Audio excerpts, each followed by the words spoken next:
What's up, everybody? It's Jason. I guess I say zombie collector still. I don't know if that's a thing anymore. Can I say zombie collector? I feel inadequate to say the least. Saying zombie collector seems kind of weird. Weird. It's been a while. I thought I'd go live. I haven't done one of these in a long time.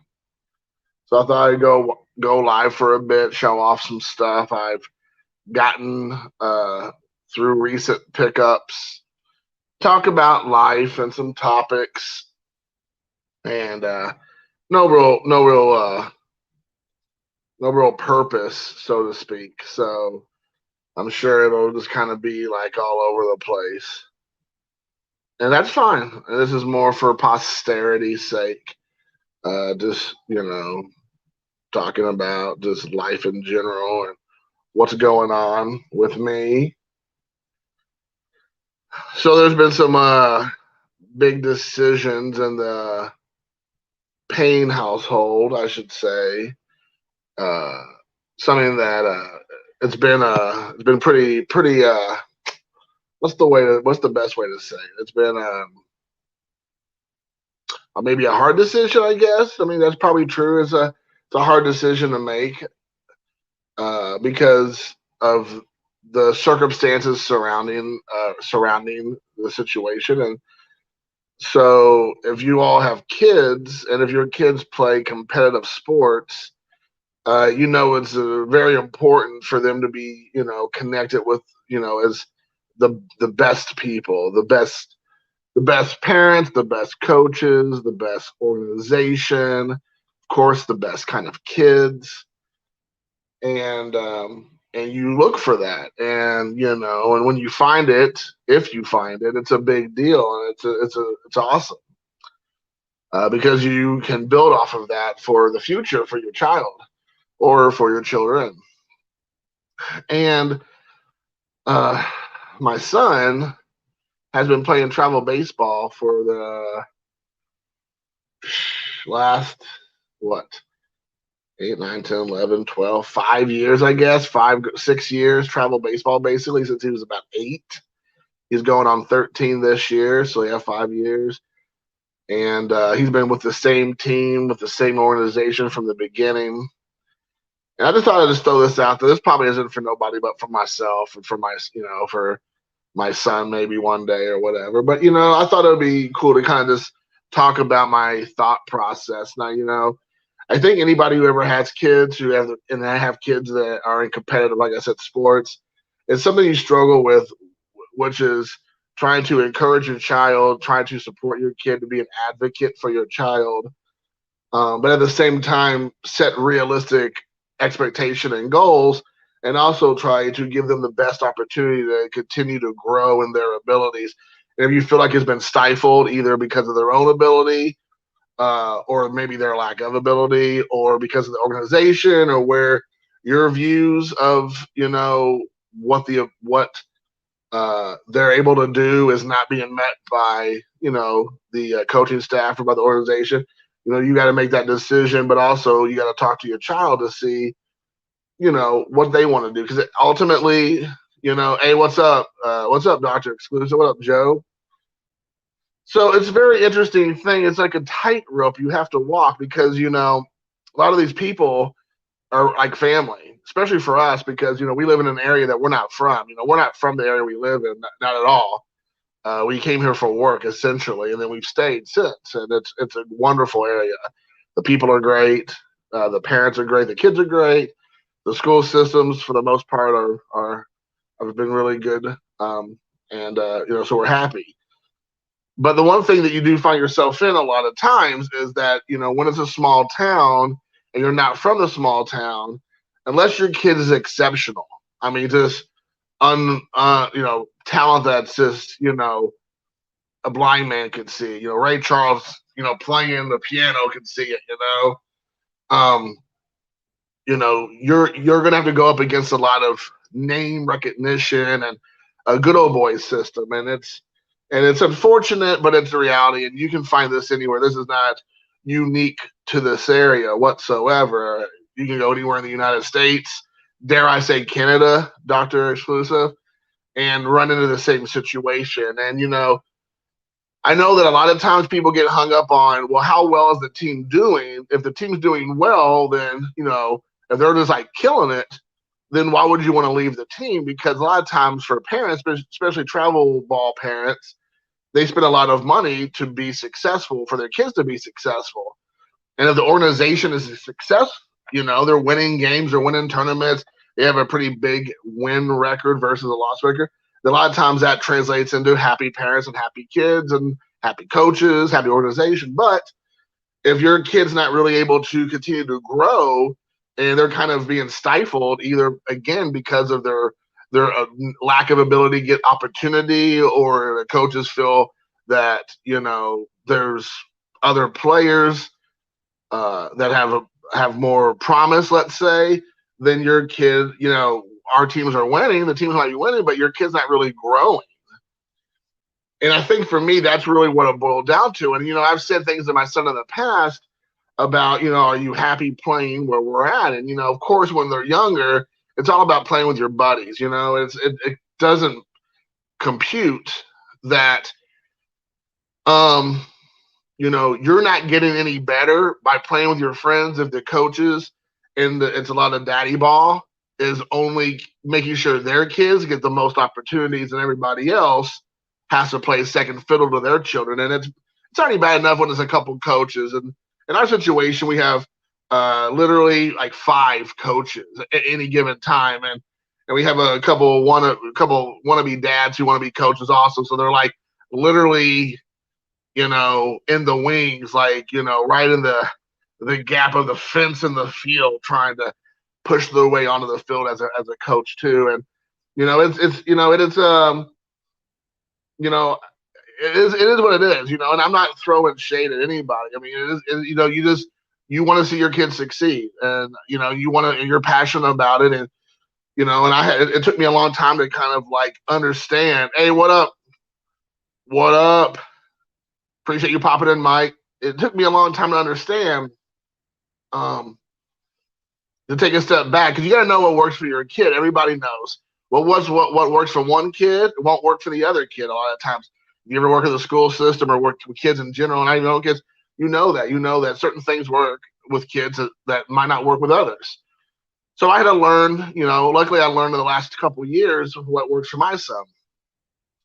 But at the same time, taking a step back and not being so like aggressive and just being a supporter and just trying to encourage him and try to keep my opinions to myself, because it doesn't help the situation. You still, of course, have feelings and you still want to see your kids succeed. And because, we're pretty laid back, shockingly, I am pretty laid back on when it comes to, the coaches and all that. I don't interfere, because I am not a coach. And if I want to be a coach, then I should get my own team. I understand that. But you still want to advocate for your kid. And so it was always walking that fine line for me that, how do you advocate in a small town for your kid without coming across like a jackass? And I know probably anybody who's watching this now or down the road is like, Jason, jackass? Like, it's so shocking. Couldn't believe it, because I'm such a, just a lovable old lunk, So it is difficult. Hey, what up? What up, Izzy? I appreciate it, man.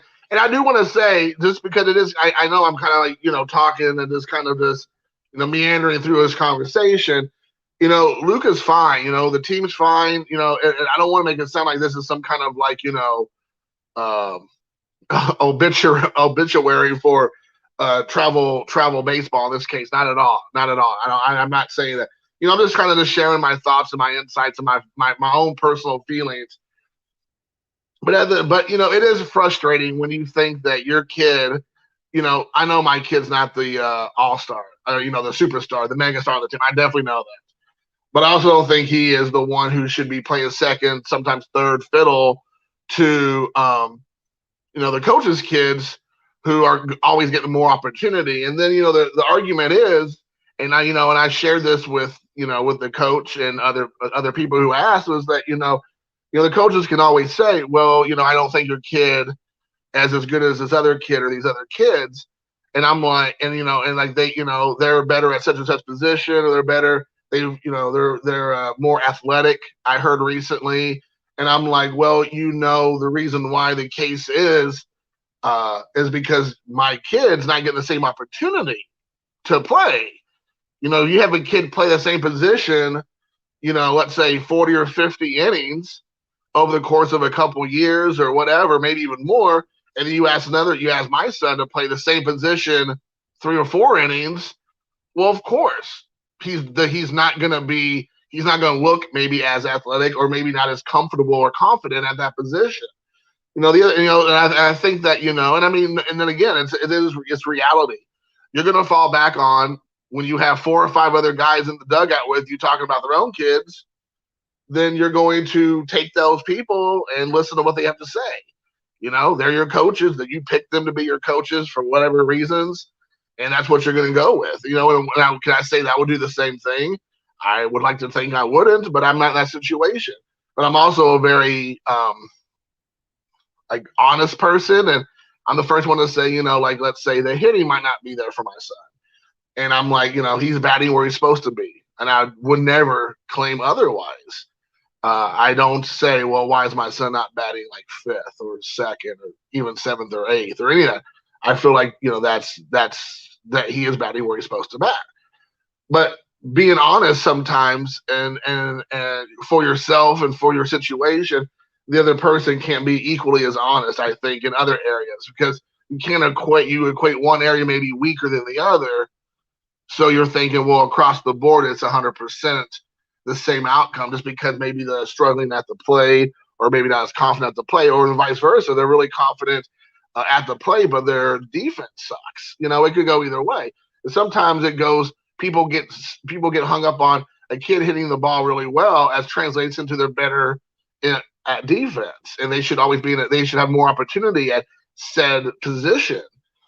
And I think that's the problem we find ourselves in, at least I have found myself in, is that you have some kids who might be a little bit more confident at the plate or a little bit more aggressive, which you want your kid to be aggressive at this age at the plate a lot of times, because the strike zone's a lot bigger. And so they see a little bit more action because of that, so they get a little bit more reps in. And so that translates into, well, if they're able to get a base hit once every 3 or 4 at bats, they got to be able to play, third base all the time. They got to be able to be third baseman, a good pitcher, good catcher, good shortstop, whatever, good second baseman. It's like that doesn't translate, that doesn't make sense. But it's hard to tell that to a coach or parents or whatever, because they think somehow what they do at the plate translate to what they can do on the field. And again, vice versa. I don't have any ideas of grandeur that, my son sometimes has difficulty at the plate, but he should not keep him from getting opportunities on the field. And the thing is that, and I understand it could sound like, boo-hoo, and I get that for sure. I definitely understand that. It sounds like, oh, boo-hoo, it sucks, and that's just what it is. But, hey, this is the thing. If you're playing rec ball, it's like $100. Sure. If my son wasn't that good, I gotta say, my son I believe he's really good. I mean, he plays on the same travel team in the same town for, like I said, 5 years. And before that, he was playing All-Stars as like a little kid. So I'm by no means like make it sound like he's not a good player. He's very good. He's just not, I believe, in my own personal opinion, I think I would put him against quite a few kids in this town to do well, both at the plate and, on the field. But, when you're not given the opportunity, it kind of sucks, because you're getting that ability, that opportunity taken out of your hands, and you're having to just keep going to wherever the coaches think you're best suited, because they want to give their kids the best opportunity. Now, at the end of the day, we all know that no longer the dads cannot be coaches at the middle school and the high school, where they really going to have to show how good they are. So what parents / coaches do is they make sure they get as many reps as they can give their kids, their own personal kids, in the field.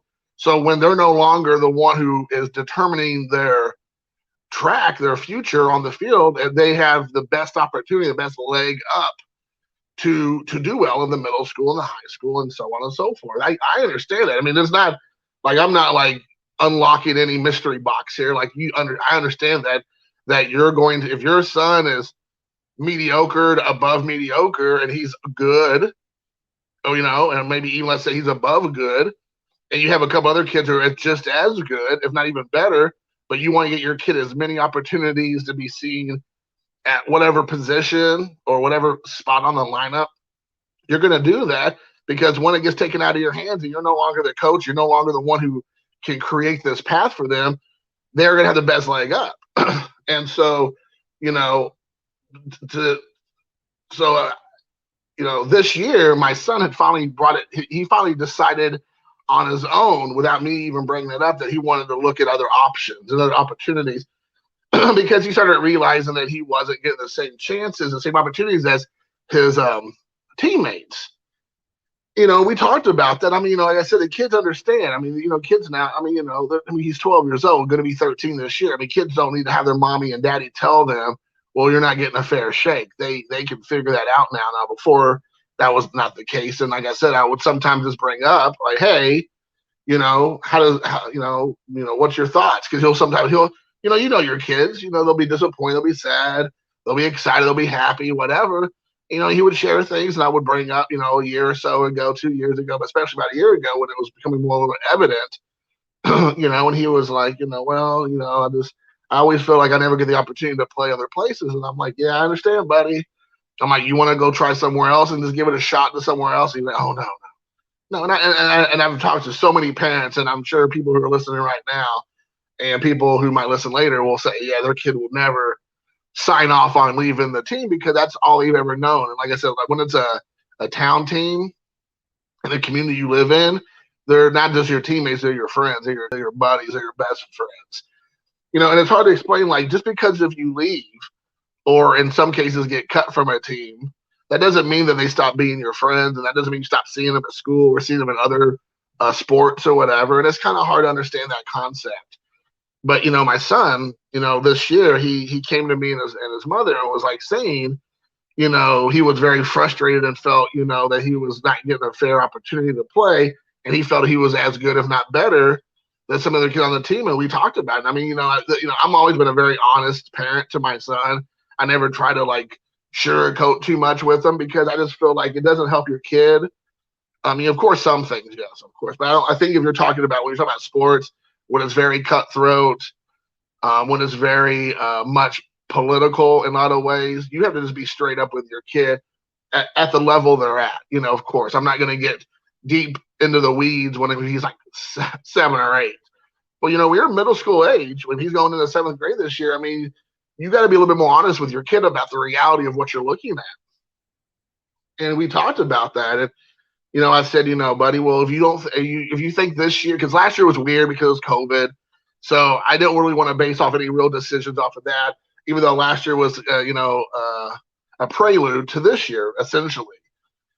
But I was like, I think we should definitely stick it out because, last year was so weird for everybody. We all know. So let's try it again. And this year was essentially the same, and, when your coaches tell you to count, they're counting on you to be there to pitch for them and to catch for them and to make sure that we can count on for you to be in other positions in the field. And then you don't have those opportunities. The kids, the kids remember that. They understand that. I don't got to be off in the distance, like telling him, like, I told you so, or like, how does that make you feel? Like, I don't have to say anything because he already knows. He already feels that. He gets it now. So, and again, I understand, like, it is what it is.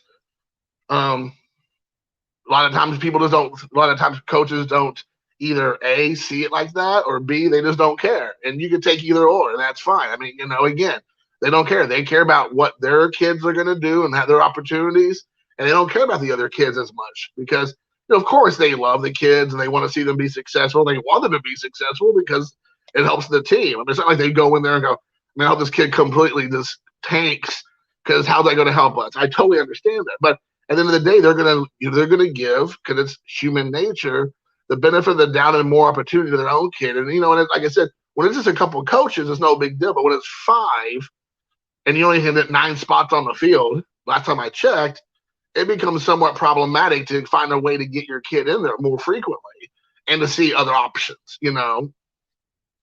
And the thing is, when you have a kid like my son who has, to my knowledge, and I brought this up during the conversation I had with his coach and things.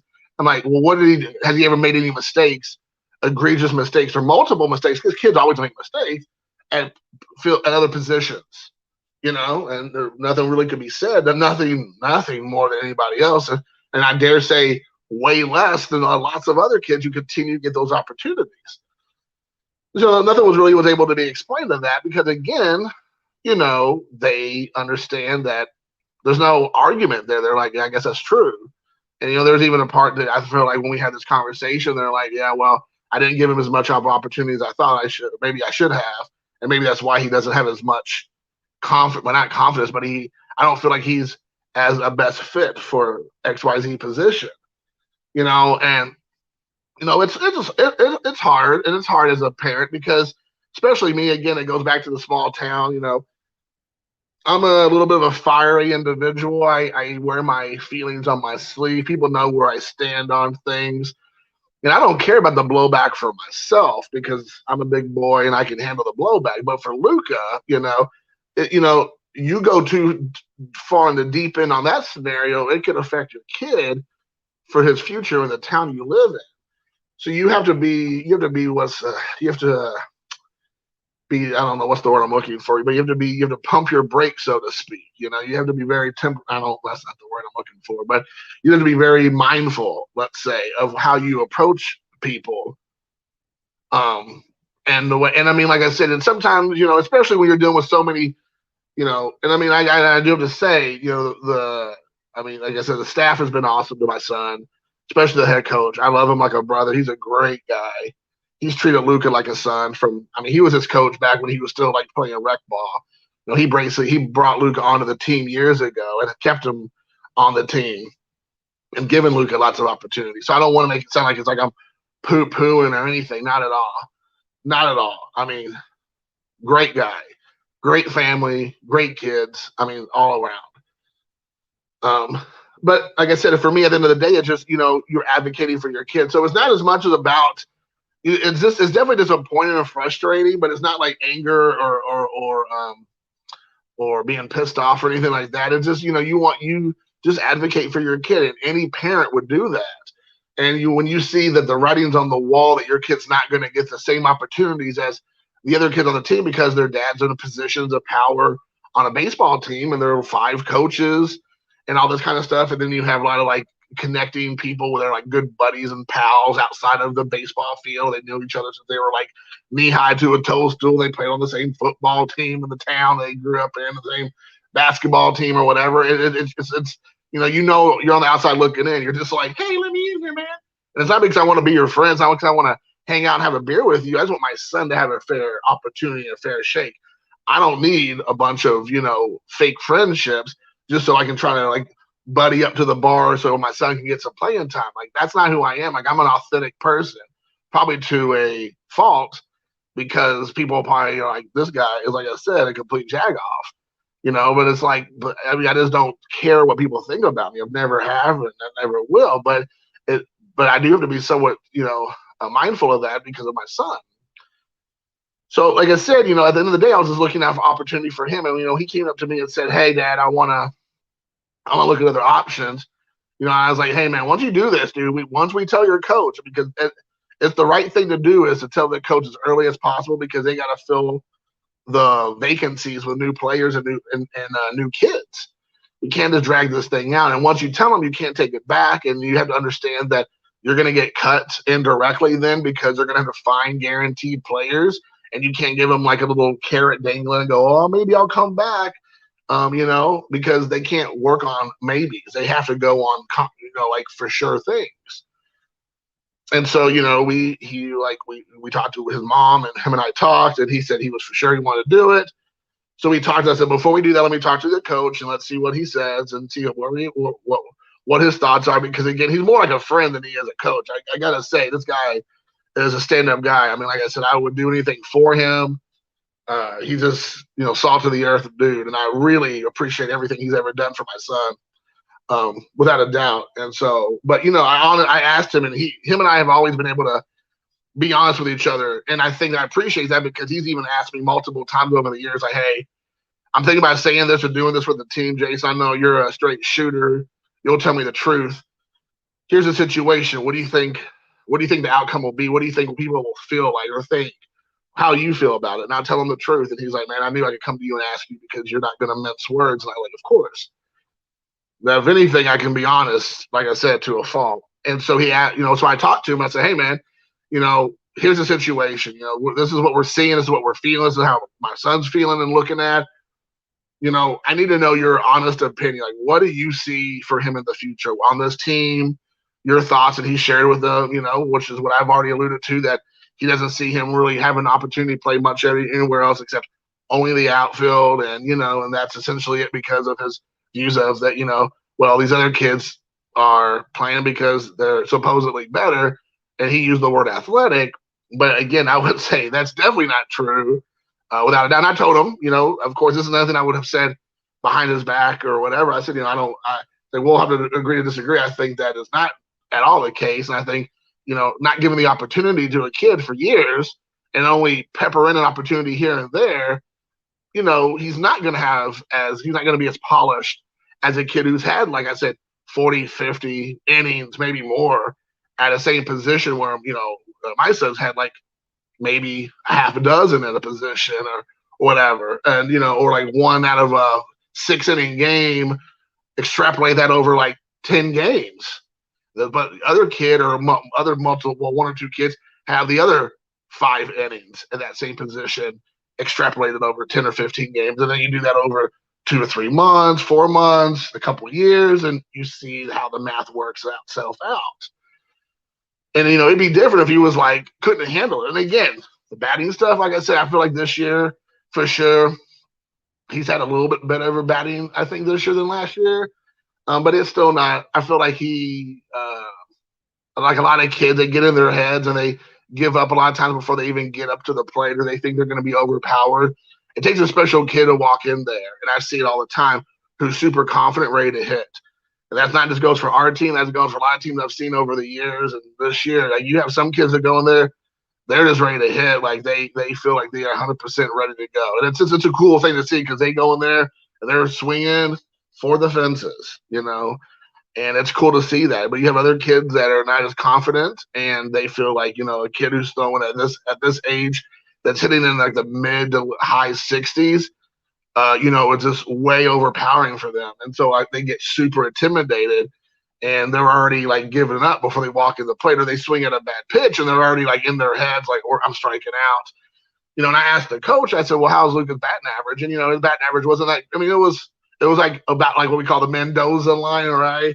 I think it was a little bit above the Mendoza line, but not by much. But he said his on base percentage and his strikeout ratio is really good because he's not striking out very often. He does strike out, but I mean, at this age, there are a lot of kids are going to be striking out more because the pitching is getting better, and the umpires are getting a little bit more sometimes frisky with the strike zone, and it happens. But it encourages the kids to swing, which I like.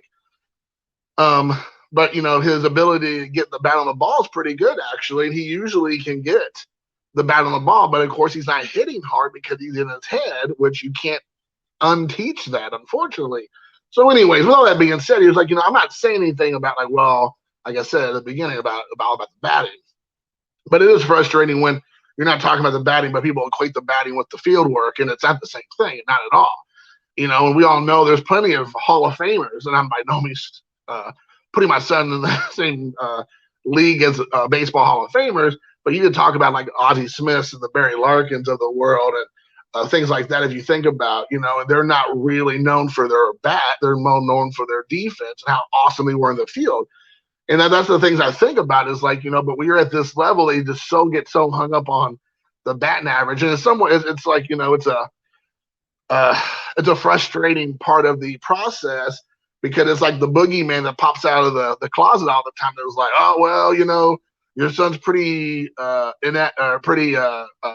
in the field in a lot of ways. We can kind of put him in different places. He doesn't make too many mistakes, but, his bat's not that good. So we're going to take somebody else who might suck in the field, but they're hitting the ball. So And it's like, you got to dance, you got to make that, you got to play that dance a lot of times, and it is what it is. But like what again, it goes what I'm saying is I want him to have the opportunity. I think once your kid gets more confident at the plate, that part comes. The hand-eye coordination is a lot of times already there, so you just have to get confident in yourself. Um, the whole corny affair. Hey, what up, Wes? But with the field work, if you're not getting the opportunity to play in other positions, a lot of times you're never going to get that chance anywhere else. This is the time to do it. The time you get to middle school, a lot of times the coach is there. They're going to say, this kid's playing first, that kid's catching, that kid's pitching, that kid's playing third, that kid's playing center field. Like once they get a chance to see how you play, you're pretty much there. So if you're not getting the opportunity to play a lot of other positions and get confident and have those reps in there, you're not going to get a play. And then by the time you go to the middle school, when I get a sense, daddy ball's no longer in the equation, you're at a disadvantage if you're not the players. You're not your dad's not the coach that gave you that opportunity to keep playing the entire 6-7 months, because we started in January here in Indiana with winter workouts all the way through July. So and then sometimes we go into fall ball, and then my son plays football, so fall ball hasn't been a thing he's done recently. That he's been playing a lot more football, but it's still it happens. So at the end of the day, that was what it was. And so when we talked to Luka, he said he wants to look at other opportunities. I talked to the coach, like I said, he told me hey, this is kind of what I see for him in the future.